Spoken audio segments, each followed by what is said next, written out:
누구인지는 저희들이 잘 압니다만 그래도 짧게 인사 한마디씩 해주시면 좋을 것 같습니다. 네, 안녕하세요. 공원혜입니다. 반갑습니다. 비 오는 날씨에 덥고 무더운 날씨에 찾아주셔서 고맙습니다.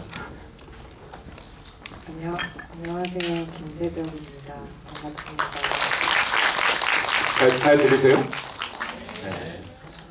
모르겠습니다. 예, 뭐 이런저런 매체와 인터뷰는 늘 하셨는데요. 관객과 만나는 자리는 처음이라고 알고 있습니다. 제 질문을 다시 드리고 객석에서 질문을 많이 경청해서 듣는 쪽으로 진행을 해보도록 하겠습니다.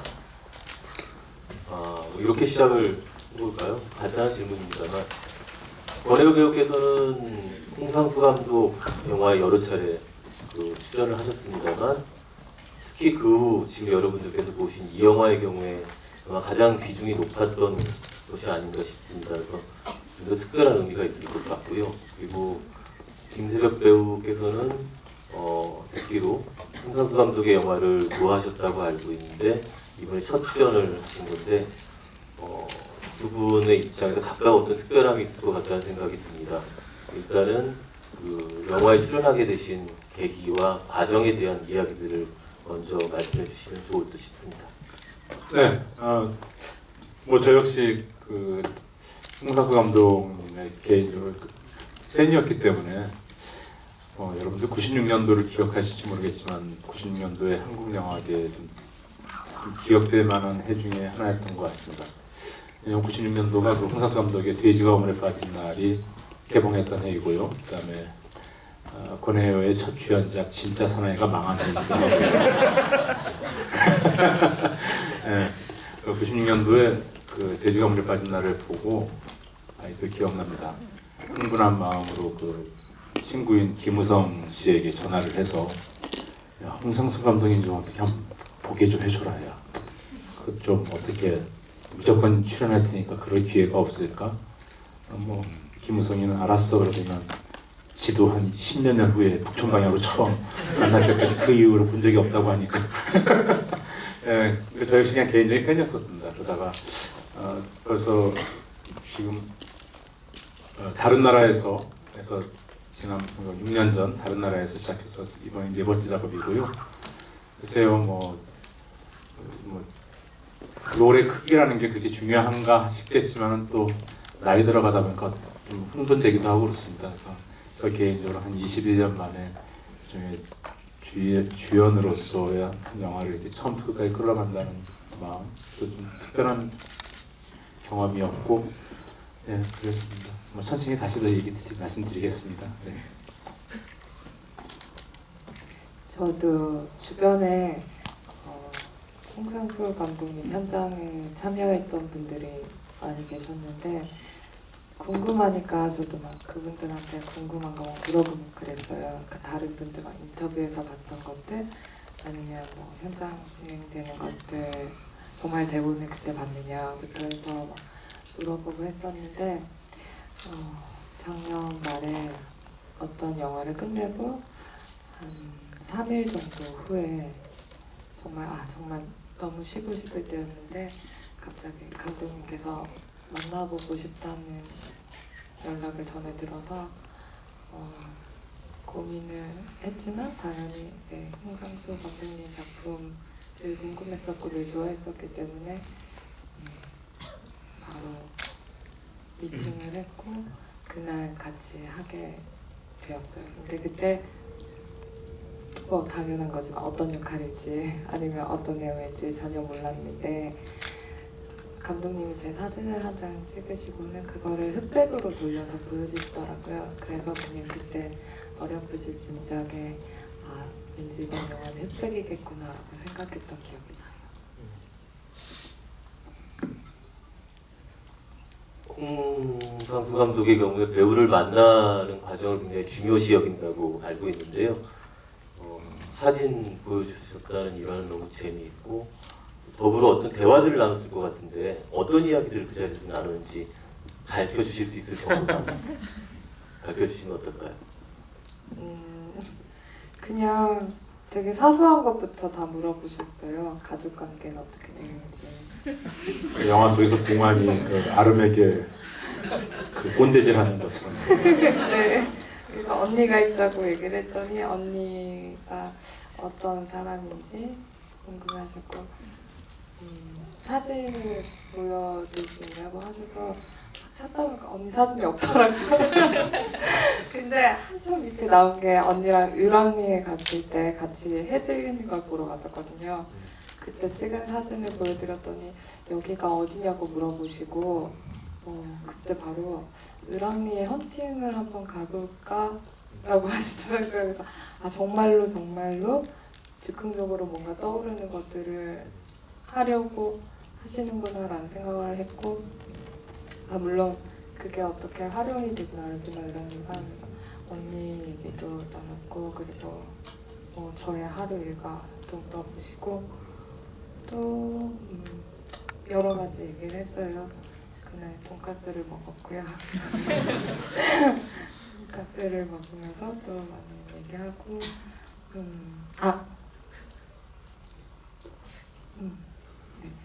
네. 그리고 감독님께서 아무 질문이나 하나 해보라고 거의 벨미에 얘기를 하셔서 그때 제가 좀 정말로 궁금하던 게 왜 사는 걸까요? 라는 질문을 했었거든요. 문제의 대사가 여기서 나왔어요. 대충 이 영화의 그 구성이 어떤 식으로 근데 그게 영화에는 왜 사세요? 라는 질문이 나왔어요. 그래서 그게 또 재밌었어요. 우리가 한번 이 영화 속에서 우리의 사적 대화를 영화 속에 어떻게 재현되는가 한번 대목들만 짚어볼까요? 한번. 선배님도 예. 제가 가끔 술 취하면은 제 피부 자랑할 때가 많습니다. 보시면 깜짝 놀라셨죠? 의외로 잘생겼어요. 제가 피부가 저희 어머님 닮아가지고 저희 어머님이 84인데 목에 주름 하나 없으십니다. 술 먹으면 가끔 그런 얘기를 하고 제 목주름 없은가 피부에 매끈함을 자랑할 때가 있는데 갑자기 술자리 대사를 써놔서 좀 황당했던 순간을 그리고 제가 또 술만 마시면 꼭 가족 사진 보여주는 게 습관적인데 비겁하다 소리나 들어오는 거죠. 뭐 이런저런 이야기들이 많이 녹아있는 것 같습니다. 일반적으로 저희가 알고 있는 배우의 캐스팅 과정은 이와 전혀 다릅니다. 그러니까 이것이 표준이 아니라는 사실을 알려드리면서 그 이야기를 이어가는 게 좋을 것 같은데요. 실은 오늘 자리에 모시려고 했습니다만 다른 일 때문에 모시지 못한 배우가 조윤희 배우입니다. 그러니까 급속에서 그 출판사 사장 봉환의 아내이자 실제로도 권혜여 배우님의 아내이신 두 분, 모르시는 분도 계셨었군요. 예, 그렇다고 합니다. 또 오늘 이 자리에 모시려고 했었는데 예. 다른 일 때문에 못 오셨는데요. 오고 싶어 했었는데요. 예. 혹시 그러면 그 전에 이제 뭐 감독과 어떤 이야기들을 사적으로 하실 때 뭐 아내분에 대한 어떤 이야기들을 하신 것이 글쎄요, 뭐, 예, 그러니까 그런 것도 있고요. 그 홍상수 감독이 보통 제가 이게 네 번째 영화인데 그 전까지 세 번의 경험은 대개가 이런 식이었어요. 해야 나 며칠부터 며칠까지 영화 찍을 건데 그때 시간이니? 뭐 이런 식이었었어요, 항상요. 예, 그러니까 홍상수 감독이 촬영하는 순서가 촬영에 대한 계획이 무슨 내용을 할지 모르겠지만 무조건 날짜를 정해요. 언제부터 언제까지 찍겠다라고. 그 다음에 이제 순서는 장소를 정해요. 그 다음에 배우를 만나는 순서인데 그래서 뭔가 정해지고 나면 그때부터 이제 배우들에게 전화를 해서 그런 식으로 접근을 하는데 이번 영화만큼은 좀 긴 시간 지난 11월 말부터 자주 전화를 하고 뭐 이야기하고 하는 과정 속이었었어요. 그래서 뭐 그전에도 사석에서 만날 일이 많으니까요. 만났는데 글쎄요. 그 홍상수 감독이 제 철을 늘 보고 싶다고 한번 좀 보고 싶다고 넌지시 운을 띄우시더라고요. 그래서 얘기를 전했더니만 저희 처가 싫다고 이런지 그래서 혹시 출연을 할 수 있냐고 또 다시 한번 물어봐달라고 해서 제안을 했지만 싫다고 또 거절을 당했어요. 그래요? 그러면 12월 말인가 우리가 테스트 촬영을 하기 위해서 한번 모이기로 했는데 아침에 나갈 준비하고 있는데 전화가 와서 야 테스트 촬영 올 때 네 섹시 좀 한번 살짝 내리고 오면 안 될까? 뭐 그래서 저 역시 슬쩍 제안을 했더니 또 그날은 선뜻 이 여자가 가보지 나도 궁금해 따라 나왔다가 같이 하게 됐습니다. 그렇습니다. 그래서 그래서 이 영화 속에서는 어떤 저의 처의 언어적 습관도 많이 들어 있고요. 그러니까 이러면 저를 아빠라고 부른다든지 뭐 아이 아빠를 하다 보니까 아이의 이름을 줄이고 이제 뭐 그런 것도 있고요. 그런 거 하면 글쎄요, 그런 말씀하시더라고요. 늘 궁금했다는 거죠. 그러니까 제 인생에서 제가 결혼 생활을 23년 하고 연애까지 28년 동안 함께 살고 있는 여자니까 도대체 네 인생에서 이렇게 중요한 비중을 차지하는 사람은 어떤 사람일까 궁금하고 늘 보고 싶었었는데 즐거운 작업이었습니다.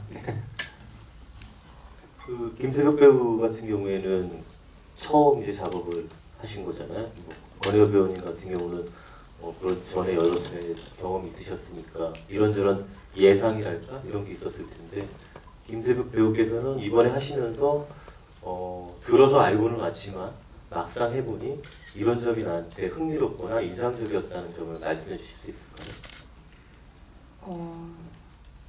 가장 흥미로웠던 건 이건 다른 현장에서도 없었던 건데 예를 들면 윤희 선배님이 나레이션이 나와요.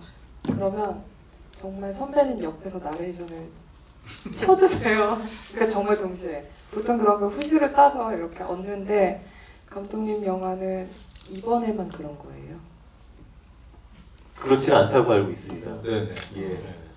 그런 경우도 있고 아닌 경우도 있는데 이번에는 유별나게 이렇게 현장에서 라이브로 뭐 문자 메시지라든지 네. 하다못해 전화 이런 것까지도 다 저희 채널 화면 밖에서 계속해서 떠들어주셨어요. 같이 밤을 새면서. 네, 그게 굉장히 인상 깊었어요. 그 후시 녹음 비용을 줄이기 위한 그런 노력 아니었을까요? 심지어 제가 그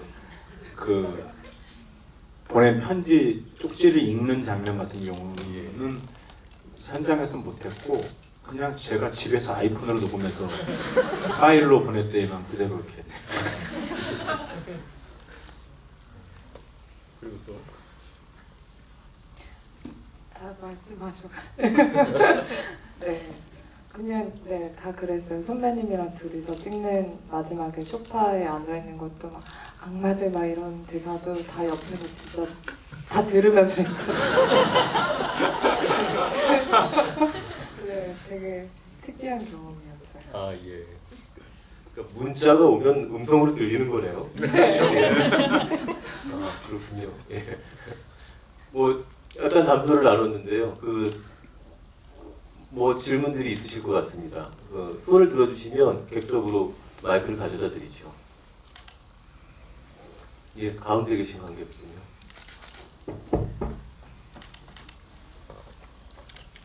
손을 좀 들어주시겠습니다. 네, 영화 너무 잘 봤고요. 다른 게 궁금한 게 아니라 그 중간에 중국집에서 네. 두 분이서 이제 술 드시는 장면에서 그 두 번 있는데요. 아, 둘이서요 아니면 저기. 두 분이서 그 중국집에서요. 네. 거기 장면에서 김세벽 배우님이 우는 장면이 되게 인상 깊었는데 추접스럽죠.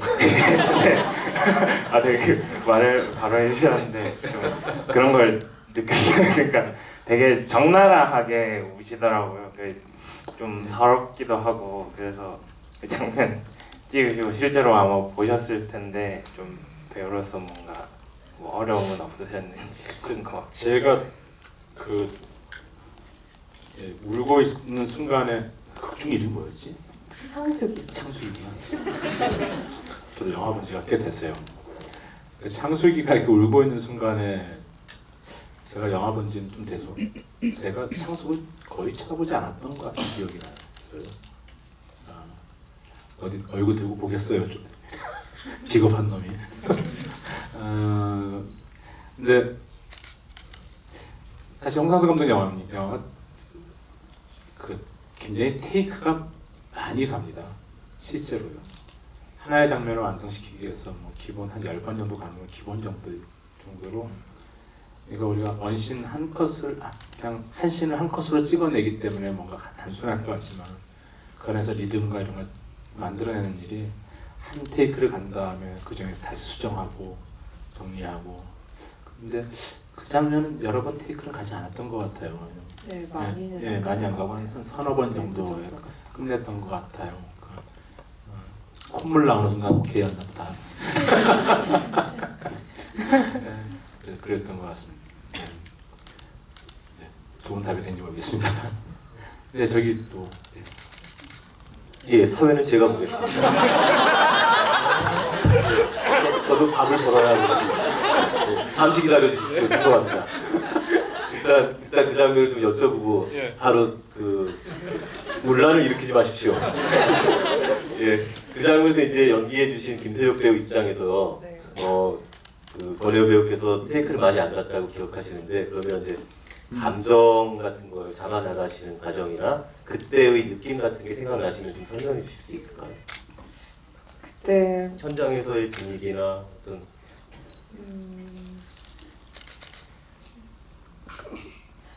그거를 선배님이랑 민희 선배가 찍고 그 다음에 바로 찍었거든요.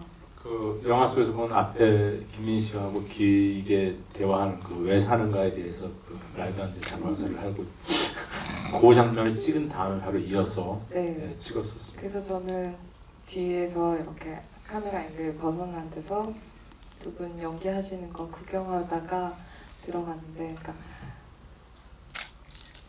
사실은 그 기다리면서 그러니까 대사를 외우는데 너무 급해가지고 들어갈 때도 그러니까 그게 해 때문에 되게 빨리 찍었어야 됐어요. 그 앞에 선배님 두 분이서 찍었던 거를. 그래서 굉장히 좀 긴장하면서 기다렸었고, 그리고 바로 이렇게 들어가게 됐을 때 뭔가 이렇게 많이 생각할 그게 없었던 것 같아요. 그래서 그냥 정말 거기에는 지문도 많이 있었거든요. 그러니까 잔을 내려놓는 순서나 아니면 잔을 드는 순서나 이런 것들도 다 있었기 때문에 많이 생각하지 않고 그냥 좀 되게 집중하려고 노력해서 찍었던 장면인 것 같아요. 홍상수 감독 촬영 현장에 이게 제일 좀 특성이라고 할 수 있는데요. 그 사실 보통 배우들이 어떤 장면을 맞이하면 내가 뭐 감정적으로 어떤 감정을 표현할까에 대해서 굉장히 고민할 것 같지만 홍상수 감독 영화 속에서는 그럴 여지가 별로 없습니다. 바로 이제 촬영 직전에 주어진 긴 대본, 그것을 하나의 오차 없이 해결해 나가야 된다는 그런 굉장한 긴장도 있고요. 그러니까 배우들은 습관적으로 자기에게 뭔가 이렇게 덧칠을 해서 내보내려고 하는 습성이 있는데 그것이 원천적으로 딱 이렇게 차단된 상태에서 촬영에 들어가다 보니까 그냥 지금 나에게 주어진 이 상황들을 갖다가 그냥 해내는 일, 거기에 집중할 수밖에 없는 거고요. 거기다가 긴 테이크들이 많지만 그 안에서 저희가 애드립으로 벌어지는 일은 한순간도 없습니다. 그러니까 완벽하게 홍상수 감독의 계획과 그 안에서 리듬 안에서 움직이는 거여서 그래서 그거에 집중하다 보면 다른 생각 할 데가 없는 것 같아요. 저는 그랬던 것 같아요. 예, 그 굉장히 인상 깊은 장면이어서 그 액션과 리액션을 해주신 분에게 제가 약간의 첨언의 질문을 한 것이고요. 예, 그 권혜호 배우님께서 지정해주신 감독님께 저 두 가지 질문 있는데요. 홍상수 감독님 작품에서 NG 사항은 어떨 때 주로 나오는지 하고 두 배우님들은 왜 사는지. 뒤에 것부터 말씀드리자면 이 세상에 온 게 내 맘대로 온 것이 아닌데 우리가 어떻게 알겠냐고 그리고 말이나 글로 표현할 수 있는 건 너무 좀 조악하다니 말로서 제가 이렇게 영화 본 지 오래됐지만 제가 한 번 한 대사들은 거의 한 몇십 년 동안 배우는 것이 있어서 근데 첫 번째 질문에 대해서요 그 NG요 제가 그런 말 가끔 합니다. 저기 홍상수 감독님께서 NG가 자주 나오는 경우는 외부적인 요인과 그 안에 내부적인 요인인데 과거에는 이제 마이크가 출연하는 경우, 예, 분 마이크가 이렇게 화면 안에 들어오는 경우, 왜냐면 굉장히 의외로 많습니다. 그 상황이. 그 계속해서 한 씬을 갖다가 계속해서 좌우로 카메라를 흔들고 넓게 벌렸다가 줌이 들어가고 이 과정 속에서 정확한 사운드를 픽업하기 위해서 마이크가 같이 따라 움직이다 보면 그걸 엔진하는 경우가 많은데요. 그 외에 제일 많은 건 역시 대사 틀리는 거. 네, 그 외에는요. 사실은 솔직히 만약에 10번의 테이크를 갔다면 10번의 테이크 중에서 어느 게 오케이고 어느 게 NG인지를 배우인 저로서는 솔직히 말해서 구분을 못합니다. 그러니까 홍상수 감독이 자신이 생각하는 리듬, 자신이 생각하는 카메라의 움직임, 뭔가가 있을 것 같아요. 그러니까 그것을 조율해 나가는 과정이 테이크의 숫자인 것 같아요. 그래서 그렇습니다. 그렇게밖에 말씀 못 드리겠네요. 첫 번째 질문 아마 선배님이 더 같이 작업을 많이 하셨으니까 대답을 다 해주신 것 같고 외상에 계속 생각은 하고 있어요. 근데 아마 지금까지 생각한 거는 그냥 죽을 때까지 좀 더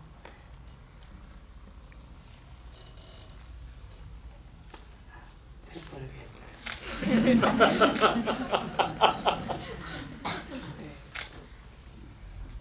아, 대답하신 겁니까? 잘 모르겠는데요. 예. 그럼 다음에 이제 다음 기회에 김대벽 씨의 사실은 2회 로 공부하고요. 약간의 잠시만요. 알겠습니다.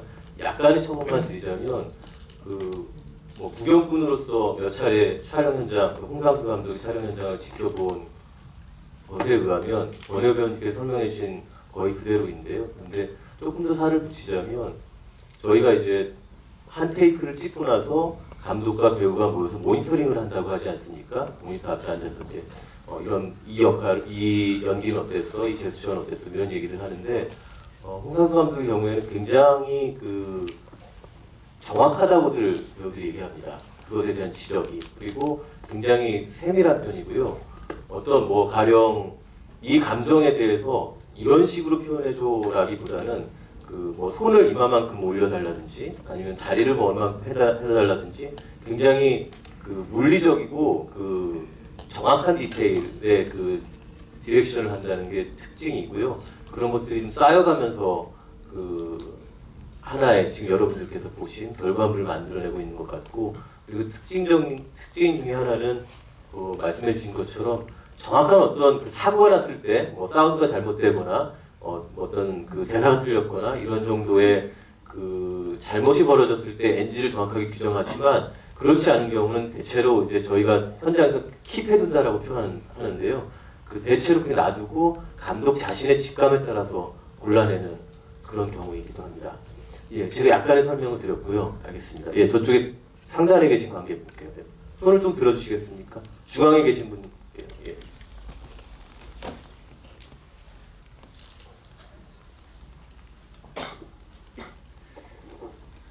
영화 재밌게 잘 봤고요. 저는 이번 영화 보면서 약간 좀 시간 구성이 김민희 씨와 김세벽 씨 시간이 교차 편집되잖아요. 처음엔 과거인지 몰랐는데 시간 구성의 그런 연유를 혹시 배우님들이나 정호석 평론가님 또 생각이 드시는 또 그런 구성에 대해서 또 연유나 어떻게 생각하는지 궁금하고요. 저는 이번 영화 보면서 예전에 감독님 전작에 지금 막 그때는 트레이더의 이희영 씨와 김세벽 씨가 좀 겹쳐 보인다는 느낌이 들었어요. 또 이희영 씨 김세벽 씨는 당신 자신과 당신의 것이요. 예. 김세벽 씨는 전작 장건지 감독님하고 한여름의 판타지아 하셨었는데 되게 좀 좋게 봤는데요. 장건지 감독님도 약간 좀 혹자들이 얘기하기는 홍상수 감독님처럼 약간 즉흥적으로 그날 이렇게 찍으신 걸로 알고 있는데 장건지 감독님과 홍상수 감독님과 어떻게 틀리셨는지 느낌을 한번 또 들어보고 싶습니다. 홍상수 감독님은 일단 완벽한 대본이 있어요. 촬영 전이어도 대본은 나온다. 네, 그러니까 전체를 진행이 달라지는 거지 어쨌든 그날 해야 되는 완벽한 대사나 지문이 있는 거잖아요. 근데 장건세 감독님, 그러니까 한여름의 판타지 같은 경우에는 반은 완벽히 다 있었고 반은 조금 그러니까 상황이나 기본적인 대사의 틀 같은 것만 있었고 나머지는 이제 들어갈 수도 있고 아닐 수도 있는 그런 거였거든요. 그래서 같지는 않은 것 같아요. 네, 그 시간에 대한 것은 이제 우리 정한석 선생님께서 더 잘 정리해 주실 것 같은데, 이런 얘기를 할 필요가 있는지 모르겠지만 하나 좀 오해가 있으신 것 같은데, 홍상수 감독 영화에서의 어떤 시간의 배열은 촬영이 끝난 다음에 편집 과정에서 이루어지지 않습니다. 이것이 완벽하게 순서에 있으신 겁니다. 네. 그 전의 영화도 마찬가지고요. 당신 자신과 당신의 것도 마찬가지고, 이 마치 무슨 이렇게 트릭이나 페이크를 쓰는 것처럼 그렇게 하는 게 아니고 진짜로 그 배열 자체가 모든 것이 그날 촬영 일정의 순서에 따라서 찍은 거예요. 어느 한 장면조차도 편집을 통해서 끼워 넣거나 위치를 바꿈으로써 무엇을 만들어내는 것이 아닙니다. 그러니까 놀랍죠? 네, 그래서 그것만 좀 말씀드리고 싶고, 그 시간의 변주라거나 그런 것들은 그냥 각자 느끼시는 게 맞을 것 같다는 느낌이 들고요. 그냥 한 가지 이 영화 속에서 제일 당혹스러운 장면이 있죠. 화장실가 다 세 명이 만나는 장면들. 헐. 뭐 가끔가다 그렇게 재밌는 장면도 있고요.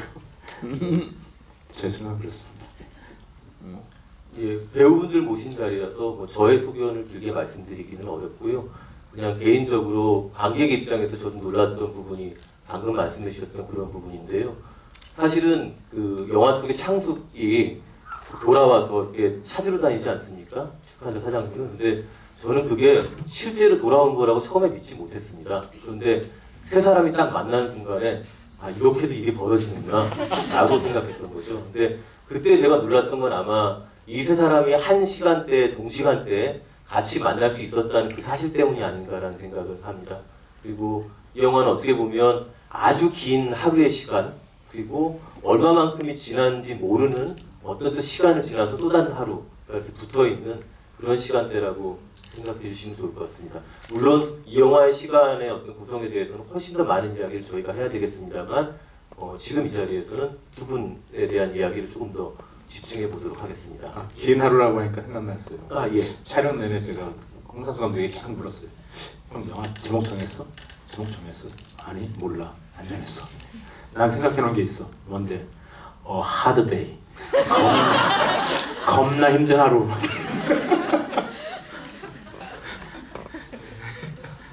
저희가 그러니까 겁나 힘든 하루를 볼 뻔했네요. 예, 그 좀 앞쪽에서 질문을 좀 받아볼까요? 예, 저쪽에 두 번째, 세 번째쯤에 계신 분들, 예, 손 들어주기, 예. 저는 홍상수 감독 영화 중에서 제일 잘 봤던 게 다른 나라에서였거든요. 근데 거기서 보면 유준상 씨가 되게 영어를 알아듣지 못한다거나 거기 나오는 영어들이 굉장히 단순한 편이잖아요. 근데 그런 것들까지도 감독님께서 의도를 하신 건지 그게 제일 궁금했어요. 그럼요. 예, 이게 단지 이제 촬영 직전 아침 8시 정도에 그 대본을 영어로 써서 그냥 줘요. 예. 그러니까 모든 상황은 완벽하게 그 홍상 감독님이 통제하고 있다. 이제 이 통제하고 있다는 말을 쓰다 보니까 좀 이상한데요. 저는 이렇게 좀 말씀드리면 좋겠어요. 보통 영화를 시작할 때 영화를 만드는 과정에서 배우나 감독의 입장들이랑 이런 것 같아요. 배우 역시 어떤 대본을 받으면 대본 시나리오를 갖고 자기 스스로가 이 시나리오의 연주자라고 생각하는 경우가 있어요. 연주자로 생각합니다. 스스로요. 이 대사와 이 배역을 어떻게 해낼 것인가.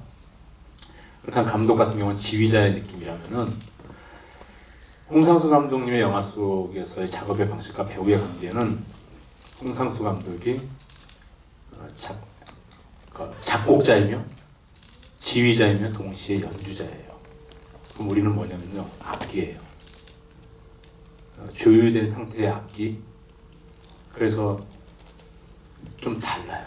그러니까 저희는 악기로서 존재하고 그 악기마다 좀 음색이 다를 수도 있고 어떤 건 맑은 소리가 나기도 하고 어떤 건 좀 전혀 다른 악기이기도 하고 예, 그렇게 좀 봐주시면 좋을 것 같아요.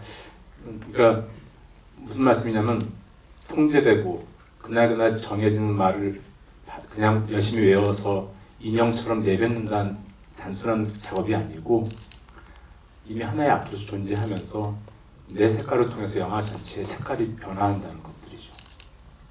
그러니까 어떤 악기를 연주하냐에 따라서 곡이 달라지지 않습니까? 피아노 연주할 때 바이올린이 다른 것처럼. 그러니까 분명히 홍상수 감독의 영화와 홍상수 감독의 모든 것이 다 투입되어 있는 영화임에도 불구하고 내 순간 새벽시가 나옴으로써 영화의 톤이 바뀌고 준상씨가 나올 때하고 제가 나올 때하고 톤이 다른 것처럼 그런 재미가 있는 것 같습니다. 그래서 촬영장에서의 굉장한 기쁨도 있고요. 묘하게 해방되는 느낌도 있고 그렇습니다. 그래서 다른 나라에서 다 그렇게 찍었습니다.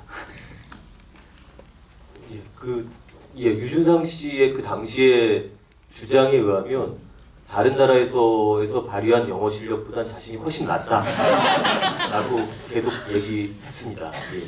예, 그 홍상수 감독님 작품에서 제가 말씀드린 애드립 같은 게 없이 다 통제된 상황이라고 하지만 유일하게 한 인물이 가끔 애드립을 하는 경우가 있는데 걔가 바로 유준상이라고 합니다. 그런 경우는 대개는 이제 제가 대사를 까먹었을 때라든지 뭉갤 때 이제 그런 짓을 하는데 글쎄 귀여운지 넘어가더라고요. 가끔씩 보면.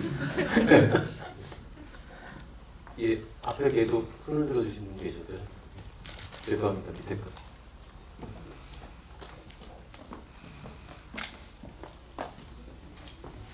예, 영화 너무 잘 봤고요. 짧게 몇 가지 질문 드리겠습니다. 일단 첫째로는 그 음주 장면에서 실제 음주를 어느 정도 하고 찍으시는지 그리고 둘째로는 이게 두 배우님께서 생각하시는 홍상수 감독님 영화의 가장 큰 매력을 한 가지씩만 말씀해 주시면 감사하겠습니다. 음주 장면 처음 찍으셨으니까 말씀해 주세요. 별로 많이 마시지 않아요. 안 마시는 건 아닌데 그래도 감독님께서 그냥 적당히 마셔라 라고 얘기하셨어요. 그래서 안 마셨을 때도 있었고 마셨을 때도 있는데 저는 술을 잘하는 편이 아니어서 소주 한 잔? 많으면 2잔, 3잔 정도 마셨던 것 같아요. 저는 웬만하면 계속 마시면서 해요. 사람마다 주량이 달라서요. 주량에 따라서 좀 이렇게 조절을 합니다. 그래서 제가 아는 바로 예전에는 홍상수 감독님께서 작업할 때 배우들이 좀 동시에 시체 취한 상태인 경우도 꽤 있었다고 하는데 하지만 이것도 작업인데 자기 스스로 컨트롤할 수 있어야 되니까 적당히 어느 선에서 선을 각자가 알아서 지키고요. 최근에 당신 자신과 당신의 그래서 김주혁 씨 같은 경우는 술이 약한데 마시다가 이제 테이프 몇 번 못 가고 이렇게 실려가는 그런 일도 이제 겪다 보니까 홍상수 감독이 자주 체크를 합니다. 괜찮냐? 괜찮냐? 자주 체크를 해요. 그래서 요즘은 그냥 이렇게 각자 한 가게병 했을 때 정도의 기분을 가지고 이제 하는 정도의 느낌이랄까요. 그리고 홍상수 감독에 대한 할 때의 기쁨이요. 그냥 한 가지씩 이야기하자면 현장 가는 즐거움이 있습니다. 오늘은 아침에 눈을 뜨면 지난밤이 궁금해. 오늘은 무슨 일이 벌어질까 이런 겁니다. 그러니까 도대체가 촬영 첫날조차도 내가 나는 무슨 인물인가를 모르고 가는데 그 다음날 오늘 촬영장에서 어떤 대사와 어떤 상황이 주어질까를 기다리는 재미라는 게 아주 재밌습니다. 저도 그랬어요. 실장님께서 전날 전화를 주시거든요. 새벽시 내일 촬영이 있습니다. 아니면 혹은 있을 것 같아요 라고 연락을 주시거든요. 그래서 연락이 안 오실 때 그러면 나는 내일 촬영이 없을까? 아니면 혹은 또 연락이 오면 되게 나 촬영이다. 되게 기분 좋고 그때 촬영이 있었다가 또 막상 대본이 나왔는데 이번에는 아니에요 오늘은. 그러면 그렇구나. 그러면 무슨 내용을 찍고 있을까 또 먼저 상상해보고 또 다음날 가서 대본을 봤을 때 대충 이렇게 봤을 때 그러면은 그 전날 찍은 것들은 뭐였을까 혼자 상상도 해보고 또 얘기도 들어보고 아 이런 내용을 찍었었구나 그런 거 상상하는 재미가 있었고요. 또 그 촬영지가 다 연남동이었거든요. 그래서 저희 집이랑 엄청 가까워서 보통은 촬영장 갈 때 이렇게 멀리 이렇게 차를 타고 가는데 저는 자전거를 타고 맨날 갔어요. 그래서 되게 가깝게 즐겁게 갈 수 있었어요. 그 촬영 현장에 물론 부담감은 되게 있어요. 그러니까 내가 오늘 이 대사를 얼마나 주어질지 모르는 대사를 할 수 있을까 맨날 그러니까 불안하면서 즐거우면서 그게 계속 같이 있었던 것 같아요. 그리고 돌아갔을 때는 끝나고 돌아갈 때는 어쨌든 끝이 났다라는 뭔가 이런 그러니까 잘하지 못했든 잘했든 그래도 뭔가 오늘 어떤 주어진 것들을 끝 맞췄다는 그런 좀 안 맞긴 한데 성취감이 조금 있었던 것 같아요. 그러니까 잘하지 못했든 잘했든. 그런가 하면 또 이거는 진짜 홍상수 감독 영화만의 즐거움인데요. 배우들은 제가 출연한 다음에 이 영화가 어떤 영화인지 몰라요. 영화관 가서 개봉했을 때서야 전체 이야기를 알게 됩니다. 앞뒤 상황도 모르거든요, 저희는. 뭐 비근한 예로 지난 바로 이 전작이었죠. 밤의 해변의 손자 같은 경우는 전 촬영이 끝난 다음에 굉장히 걱정했어요. 시간이 별로 안 나올 텐데, 짧을 텐데. 그래서 이제 그 해외 번역을 한 분에게 시간 짧지 않아? 1시간 반 넘어요. 왜? 독일에서 찍은 게 있잖아요. 우리 출연한 사람들은 아무도 독일에서 찍어왔다는 걸 몰랐어요. 근데 그런 일부가 있다는 걸 모르고 일부를 찍었으니까 우리는 한국에 있는 사람들은. 그러니까 저는 이번에 그 후 같은 경우가 제가 홍상수 감독 영화를 4번째 하면서 처음으로 영화의 전체 시작부터 끝날 촬영까지 그러니까 김민희 씨가 택시 타고 가는 장면 한 장면을 제외하고 모든 장면에 있어봤기 때문에 전체의 줄거리를 알고 극장에 갔는데 그 이전까지의 모든 영화의 출연자들은 대개는 그냥 현장 가서 극장 가서 정말 처음 보는 이야기들입니다. 그것이 굉장히 재밌어요. 어디서도 경험할 수 없는 그런 재미가 있습니다. 예. 그러면 제가 그 창숙 역할을 맡으신 김세벽 배우에게 궁금한 게 하나 있는데요. 여러분들 기억하실지 모르겠습니다만 창숙의 마지막 모습이 언제인지 기억하십니까? 그 출판사에서 그 출판사 사장이 이렇게 기대고 있을 때 이렇게 토닥토닥 해주는 장면이 마지막입니다. 네. 저는 사실 그 장면에서 창숙이 그 퇴장하리라고는 미처 생각을 못했는데요. 영화를 봤을 때 그 자리가 이제 마지막 창숙을 보는 자리더라고요. 그날 그 장면을 찍을 때 창숙이 그렇게 퇴장을 할 것인지에 대해서 짐작 또는 알고 계셨습니까? 아니면은 어느 정도 다른 촬영분이 있었거나 하셨던가요? 일단 있을 수도 있다라는 얘기는 듣고 그리고 그 다음인가 촬영이 있을 거라고 아마 준비하시면 될 거라고 실장님께서 전화가 오셨거든요. 근데 막상 그날 얘기가 바뀌었고 그냥 더 안 나오셔도 괜찮을 것 같아요. 그래서 마찬가지예요. 네. 그래서 그렇게 끝이 났어요. 저 역시 그 원래 그 마지막 배다중에 가는 장면 말고 그 다음 날 또 촬영 계획이 있었는데 오전에 전화가 왔어요. 안 와도 될 것 같아. 대충 끝내야 될 것 같다고. 그냥 오후에 쪽파티 하자고. 그래서 오후에 쪽파티 했어요. 예. 예. 중간에 계신 안경 쓰셨네요. 손 들어주시겠습니까?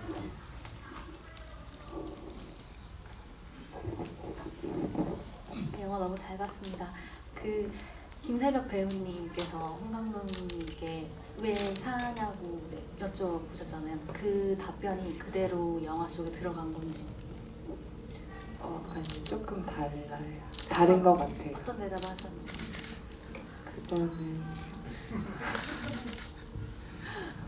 그거는 비밀로 할게요. 네. 죄송합니다. 상상을 좀 해보죠, 저희가. 왜냐하면 김세벽 배우께서 밝히기 어려운 아주 내밀한 얘기들을 서로 오갔을 수도 있으니까요. 왜냐하면 그 답변만으로도 이해해 주셔서 고맙습니다. 좀 저기 이 때문에서 오해가 있을까봐 그런데, 그러니까 우리가 처음에 시작할 때 우리의 작은 사소한 그 현장에서의 감독과의 대화 중에 있었던 말들이, 이야기들이 영화 속에 등장하고 하지만은 실제 그것이 또 전체는 또 아니거든요. 그냥 단초 같은 것 이런 정도지 또 내용은 완전히 다르게 적용되고 있어서 그렇습니다. 예. 권호 배우께서 말씀해 주신 것처럼 홍상수 감독 영화에서 배우들의 실생활에서의 어떤 말이나 이런 것들이 응용되긴 합니다만 단 한순간도 픽션을 거치지 않는 순간은 없습니다. 그러니까 그걸 염두에 두시고 영화를 보아주시면 좋을 것 같습니다. 예. 가운데 밑에 쪽에 좀 해주시겠습니다. 그 항상 홍상수 감독님 영화를 보면서 궁금한 게 하나가 있었는데, 아까 홍상수 감독님 영화 촬영하는 얘기를 들으면은 항상 느끼는 거지만 충격과 공포의 연속 같아요. 뭐 대본이 당일 나온다든가 뭐 그런 식으로 해가지고 촬영이 어떻게 진행되고 캐스팅을 어떻게 하고. 배우님들한테 궁금한 게, 보통 캐릭터라든가 대사 분석을 하잖아요, 다른 영화들 같은 경우에는. 근데 이제 홍상수 감독님 영화 같은 경우에는 아까 권혜호 배우님 말씀하셨지만 대사가 알 수 없는 그런 말들 혹은 뭐 되게 관념적인 말들 이런 게 되게 많은데, 그런 캐릭터라든가 대사 분석을 어느 정도 수준까지 하시는지, 아니면 때로는 이 대사가 무슨 말을 하는지 도저히 모를 때도 있는지, 이런 부분들이 좀 궁금하거든요. 제가 그 홍상수 감독 영화, 이게 사실 이게 21번째 영화라고 하지만 아직 우리가 만나지 못한 클레어의 카메라라고 하는 실제 20번째 영화를 아직 만나지 못했죠. 그걸 제외하고는 이게 20번째 영화를 제가 다 봤는데, 그래서 홍상수 감독 영화의 그 대사가 관념적인 게 이렇게 많나? 어쩌면 이번 영화가 가장 그런 면에서 대사에 이제 그런 대사들이 있을지 모르겠지만, 글쎄요, 뭐 모르는 건 없고요. 그냥 제 말로 하기 위해서 애쓰는 정도겠죠. 그러니까 아까 좀 반복되는 이야기인데요. 배우들은 어쨌든 자꾸 뭘 보는 순간 자기만의 상태의 그림을 그리죠. 그림을 그리고 나는 이런 식으로 표현하겠다고 애를 쓰기도 하고 하는데, 저 역시 그랬습니다. 저 역시 그려왔었고, 다른 나라에서라든지 뭐 당신 자신과 당신의 것까지도 어쩌면 그 작업할 때 이렇게 마냥 좋은 것이 아닌 불편함도 있었던 거죠. 저도 모르게 습관적으로 저는 그 우리말을 가장 우리말답게 하는 일이 중요하다라고 늘 믿고 있는 사람이었거든요. 그리고 어쨌든 대학로에서부터 지난 20여 년 동안 연기를 해온 사람으로서, 예를 들면 홍상수 감독이 써놓은 말을 갖다가 아주 가장 자연스럽고 편안한 우리말의 형태로 바꾸는 경우가 많아요. 습관적으로요. 제가 바꾸고 싶어서 바꾼 게 아니고 그냥 그렇게 툭 나가버리는 거죠. 근데 홍상수 감독님의 대사들을 가만히 보고 있으면 굉장히 그 우리식의 말 방식이 아니에요. 그러니까 영어식에 도취되어 있는 표현이라든지, 그러니까 뭐 그런 거 있잖아요. 아름다워요. 살면서 대놓고 누가 그런 말을 합니까? 네? 그렇죠? 정말 아름다워요. 이런 말 많이 나오지 않습니까? 홍상수 감독 영화에. 근데 그게 영어로 번역하면 괜찮아요. 그런가 하면 뭐 이거 참 좋다, 이거 뭐 좋다, 그래 좋다, 뭐 이런 식의 표현들 같은 것들, 글쎄요, 굉장히 좀 생경하기도 하고 어색할 때마다 그걸 가장 자연스럽게 제가 전환하려고 하는 그런 관성이 있더라고요. 근데 그때마다 굉장히 그거는 재미없어 라는 말로 항상 저를 멈추게 했죠. 근데 그건 굉장히 중요했던 일인 것 같습니다. 그러니까 그렇게 해서 사실은 우리가 누군가의 사적인 대화 같은 것을 우리가 이렇게 열심히 보고 있는 건 뭘까 생각할 때가 있지 않습니까? 그건 그 안에 굉장히 정교하게 조율된 홍상수 감독만의 그 말이 갖고 있는 긴장, 또 리듬감, 이런 것을 하나하나 생각을 따져냈기 때문에 우리가 이 한 개인과 두 명의 이야기를 이렇게 열심히 듣게 되는 힘이 생긴 것 같은데, 그러니까 저는 그걸 열심히 해내는 일, 이게 다른 영화에서는 굉장히 다른 내가 뭘 만들어야겠다는 강박이 있는데 비해서 아예 그럴 기회조차 없이 무조건 이걸 열심히 이 대사를 해내야 된다는 것을 하고 나면은 뭐랄까 끝난 다음에 약간 묘한 자유?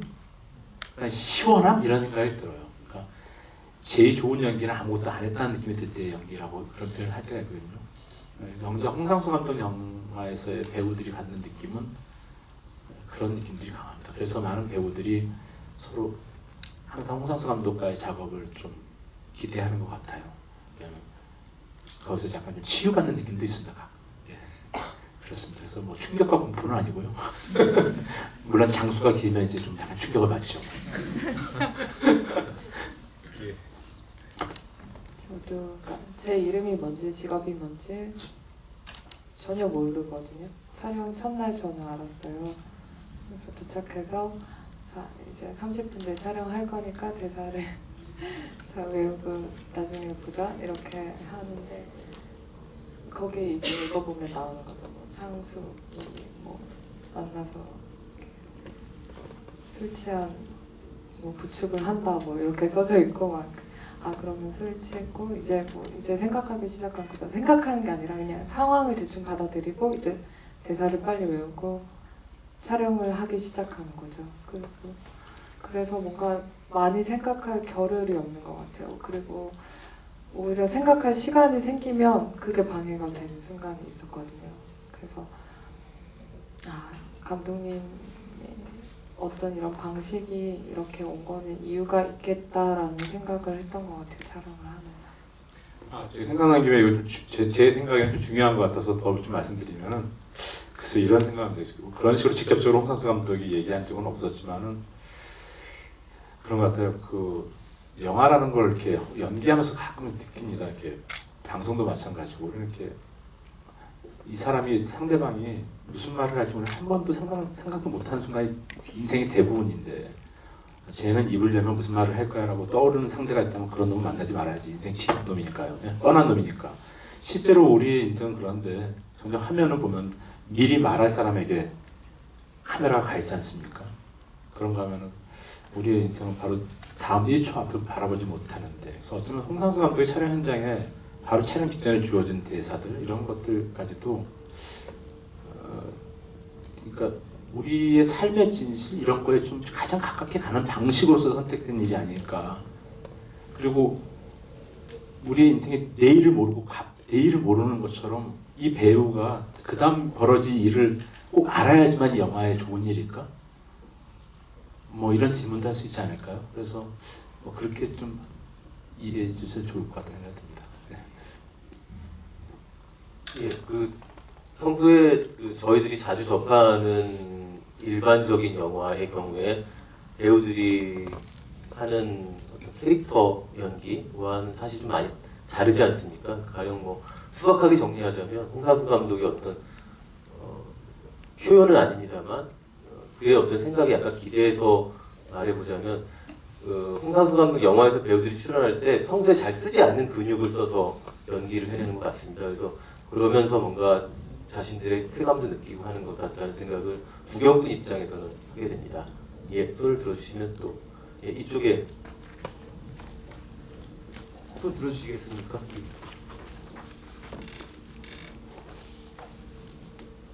네, 질문하려면 좀 떨리는데요. 그러니까 영화 찍으실 때나 촬영 중에도 이 영화가 어떤 영화인지 완벽히 잘 모르신다고 끝나고 나서 이제 이 영화구나 알겠다고 하셨잖아요. 그러니까 두 분 다 만들어진 영화를 보고 처음 든 생각이나 느낌은 어떠셨는지 궁금합니다.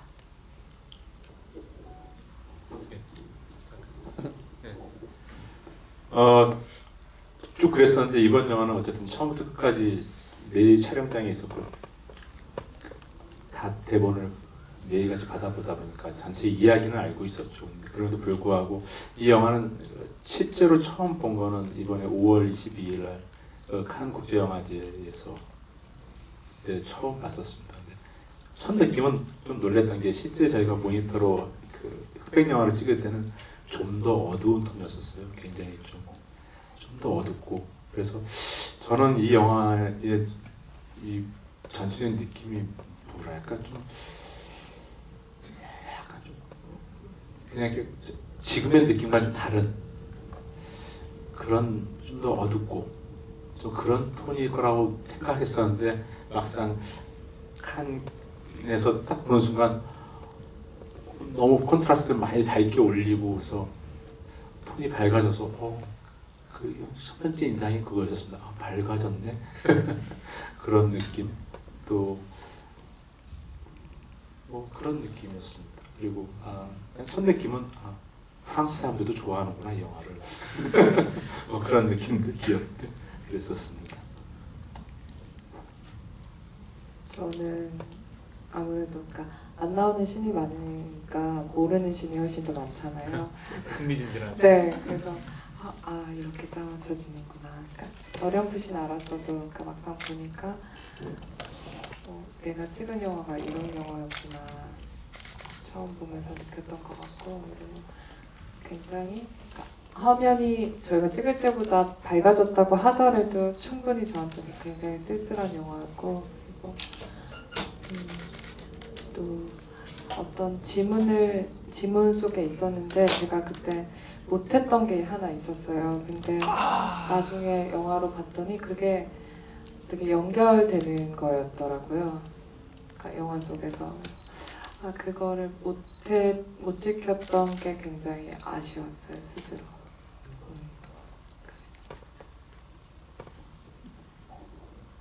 예. 뭐 뭔지는 여쭤보지 않는 걸로. 예. 저쪽에 맨 왼쪽에 계시죠. 예.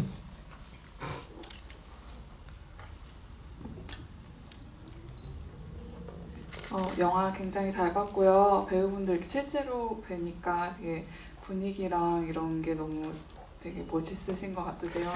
김세욱 배우님도 너무 분위기 좋으시고 예쁘세요. 아무튼. 그리고 제가 궁금한 것 중에 하나는 그런 약간 촬영하실 때 의상이나 소품 같은 것들은, 그러니까 소품은 물론 감독님께 준비하시긴 하겠지만 의상 같은 경우는 보통 집에서 입고 나오신 옷으로 직접 하시는 건지 궁금하고요. 그리고 막 음식점에서 이렇게 식사하시는 그런 장면이 되게 많이 나오잖아요. 근데 그런 장면을 촬영하실 때 실제로 이렇게 스태프들과 식사하시다가 만 상태에서 같이 이렇게 촬영을 하시는지도 좀 궁금합니다.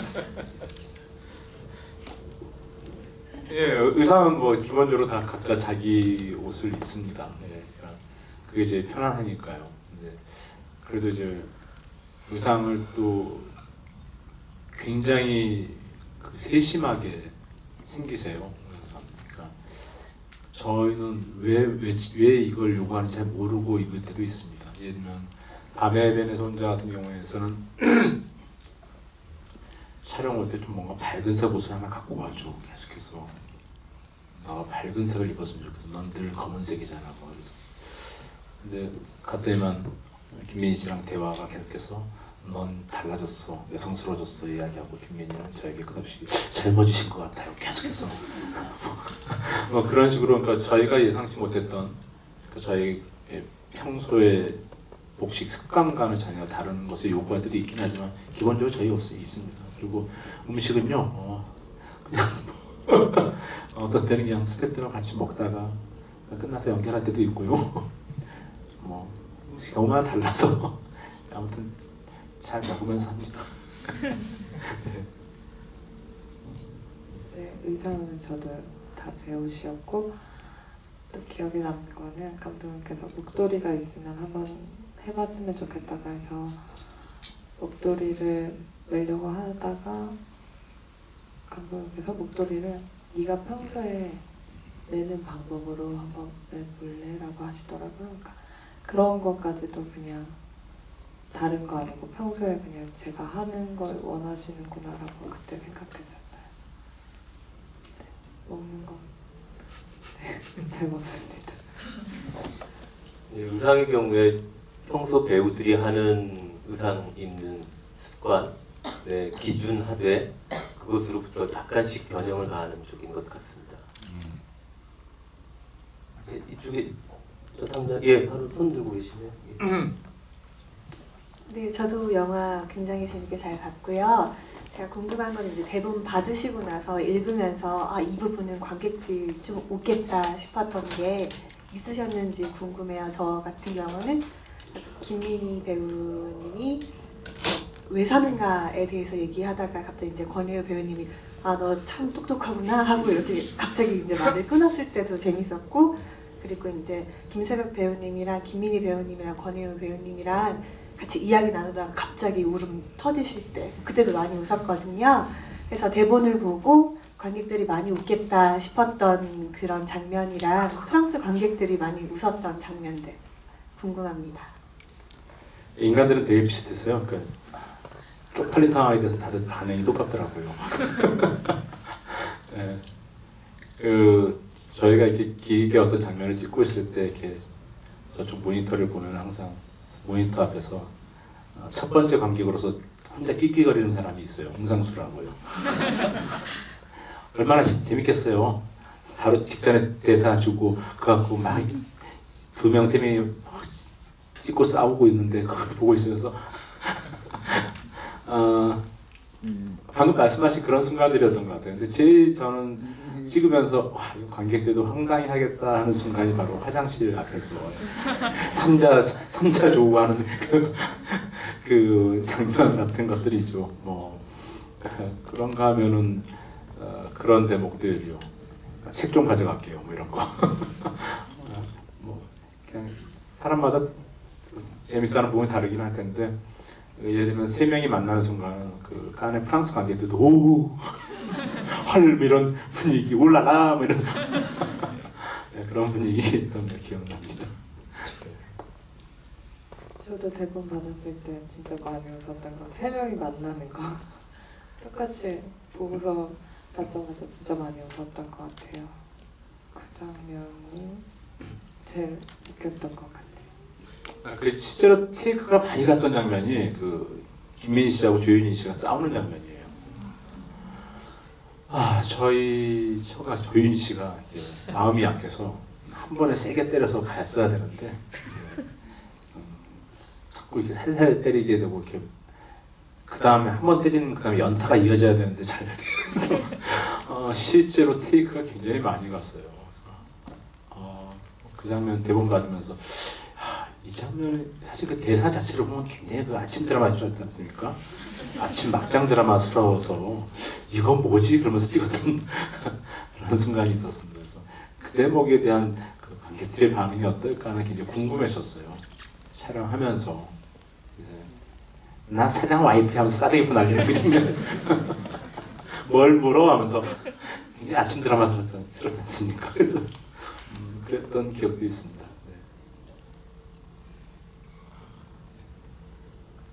아까 계속 손을 들어주신 바로 옆에 계시네요. 예. 권혜호 배우님께 질문인데 방금 이제 아내분 이야기 나오셨는데 아내분과의 영화 작업은 어땠는지 소감 먹고 싶습니다. 예, 뭐 저하고 이제 같이 산 지 오래됐고 사실 연극 무대에서는 늘 자주 같이 섰습니다. 오랫동안. 그래서 물론 최근 몇 년 동안은 같이 안 썼지만 한 6년 됐나요? 뭐 그전까지는 뭐 같이 쭉 서왔었기 때문에 같이 무엇을 한다는 것 자체는 어색한 일이 아니었었고요. 근데 영화에서 만난 건 처음이어서 좋은 점이 더 많았던 것 같아요. 뭐 나빴던 점은 없고요.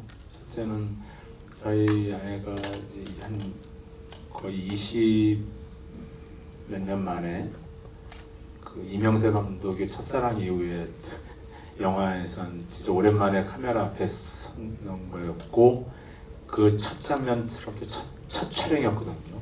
이 영화의 첫 촬영이면서 조윤희 씨 입장에서는 20몇 년 만에 영화 카메라 앞에 설 때의 그 묘한 긴장 그리고 부부간에 서로 한 화면 안에 있을 때 서로 묘한 어색함과 긴장 이런 것들이 그 부부의 첫 질문 사랑하는 좋아하는 사람 생겼어라는 말에 반응하지 못하는 이상한 괴이한 반응을 보이고 있는 그런 상황하고 잘 묘하게 맞아떨어졌던 기억이 납니다. 그러니까 이상한 묘한 긴장이 그 안에 다 녹아 있었던 것 같아요. 네. 그래서 뭐 굉장히 좋았던 기억이고요.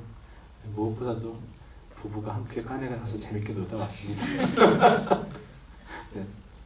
그 첫 장면 찍었을 때가 늦은 밤에서 새벽까지 찍었습니까? 근데 밤 한 10시, 11시 새벽에 들어가서 10시에 넘어가서 새벽까지 찍었던 것 같습니다. 네. 그쪽에 예 우측에 예 손을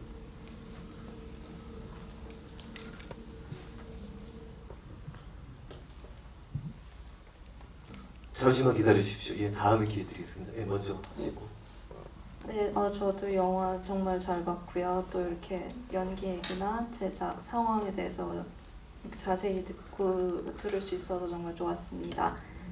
그냥 두 분 배우분들께 한 장면씩 질문이 있는데요. 김세벽 배우님께서는 이렇게 레스토랑 음식점을 지나가면서 들여다보는 장면이 있었어요. 안을 쳐다보는 장면. 거기서 어떤 디렉션이 있었는지, 거기서 김민희 배우님과 권혜요 배우님을 보는 상황이었는지, 아니면 그냥 찾아다니는 어떤 행동으로서의 디렉션이었는지 궁금하고요. 권혜요 배우님께는 마지막에 김민희 씨와 다시 만나는 장면에서 뭐 얼마 만에 시간이 흘렀다 그런 디렉션이 있었는지, 아니면 정말 이 사람이 기억이 난다고 하는데 정말 어느 정도 기억을 하고 있는지에 대한 설명이 있었는지 궁금합니다. 김세벽 씨부터 들을까요? 그 씬 찍을 때는 그 앞에를 먼저 찍었는데 오랜만에 와서 문을 열었는데 안에 불은 켜져 있는데 사람이 없고 문이 잠겨져 있잖아요. 그래서 평소에 자주 가던 식당을 찾아서 거기에 있을 것 같으니까 간다 라는 설명을 해주셨고요. 그리고 지나가다가 뭔가 목소리를 들은 것 같아 정도의 디렉션이 있었던 것 같아요. 네, 그래서 저는 그 당시에 세 명이 그 부끄러운 이상한 상황을 정리하고 나서 김민희 씨가 떠나는 순간 눈이 왔었지 않습니까? 택시에서. 그리고 다시 만난 순간 다시 밖에 눈이 가득 덮여 있는 상황이어서 그것들 그 텀을 갖다가 뭐 겨울 안에서의 3개월로 갖기는 너무 짧은 것 같고 한 2년 정도 정도로서 저는 생각을 하고 있었고요. 그리고 그 망각에 대해서는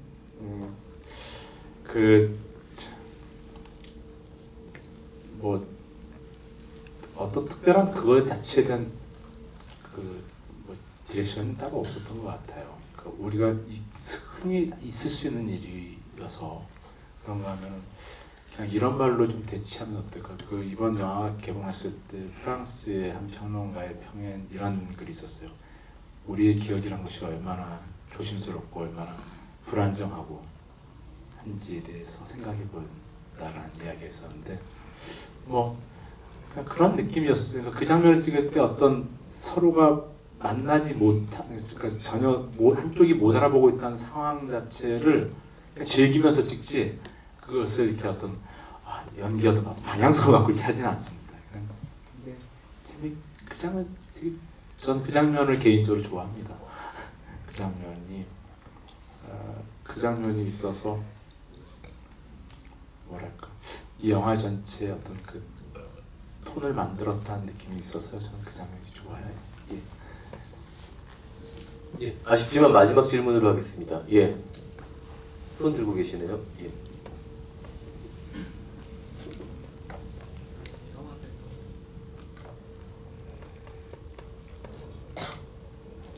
영화 대사 중에서 실체는 마음으로 느낄 수 있다.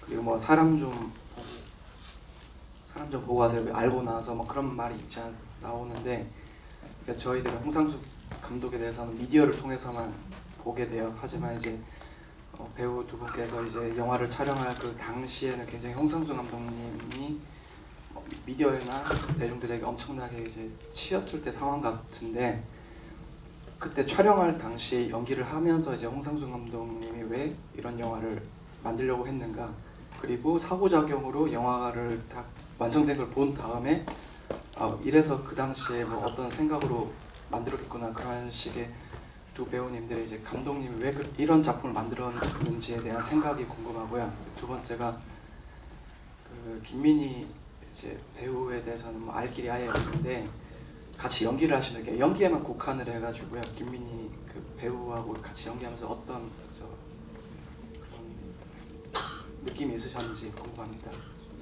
네, 뭐 마지막 질문부터 하자면 그 김민희 씨는 굉장히 그 강한 친구인 것 같아요. 그러니까 안에 굉장히 강한 심지가 있는 친구인 것 같고, 그리고 30대 중반에 가 있는 중반 넘어서는 한 여배우가 계속 성장하고 변화해가고 있다는 걸 보여주고 있지 않습니까? 화차에서 그랬고, 뭐 연애 용도에서 그랬고, 그 이후에 이전에 홍상수 감독의 작품 속에서 좀 그래서 뭐 같이 하는 내내 굉장히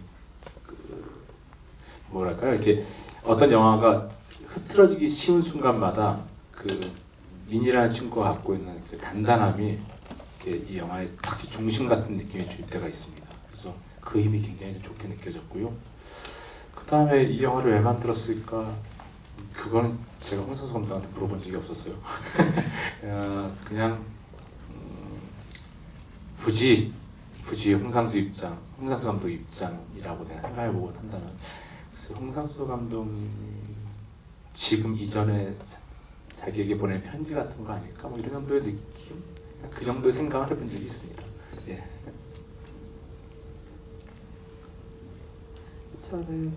저는 촬영이 끝나고, 제 촬영이 끝나고 두 분이 민희 선배랑 혜우 선배님이 촬영하는 것도 일부러 보고 가고 그랬거든요. 남아서. 그러니까 너무 재밌었어요.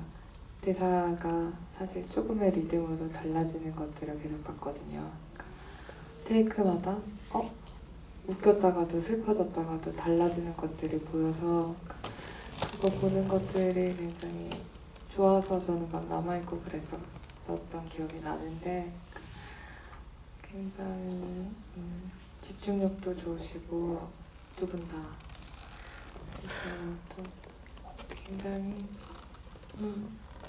순수한 분이라는 생각을 했어요. 아기같이 순수한, 네, 그런 생각을 했던 것 같고, 감독님이 왜 영화를 만드시는지는 저는 사실은 잘 모르겠어요. 영화를 근데 하나 확실하게 느끼는 건 현장에서 느꼈던 건데, 감독님은 그냥 현장에서 영화 만드는 거 정말 좋아하시는 분이구나. 그거는 확실하게 느꼈어요. 조그마한 모니터를 감독님께서 이렇게 들여다보시면서 연기하는 거 보면 정말로 행복하게 웃고 계시거든요.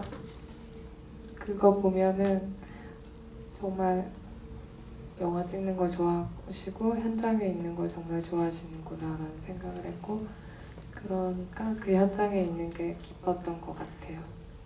그거는 확실하게 얘기할 수 있어요. 네, 마지막 질문이니까 덧붙이자면 이 현장이 굉장히 뭔가 돌발적이고 뭔가 즉흥적인 것 같은 혹시나 그런 이미지가 있을까봐 말씀인데, 제가 아는 한도에서는 대한민국에서 가장 밀도가 있고 가장 치열한 현장입니다.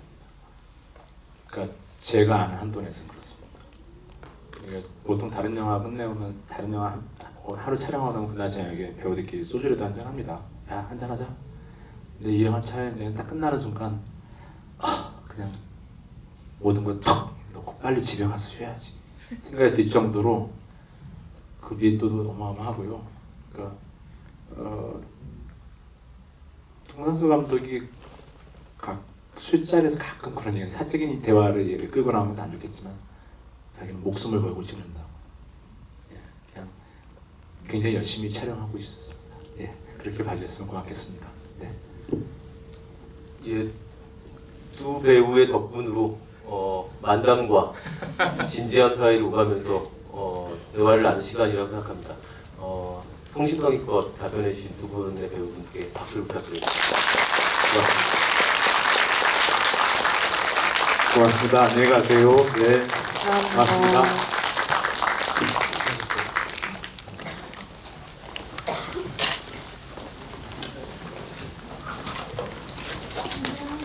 네.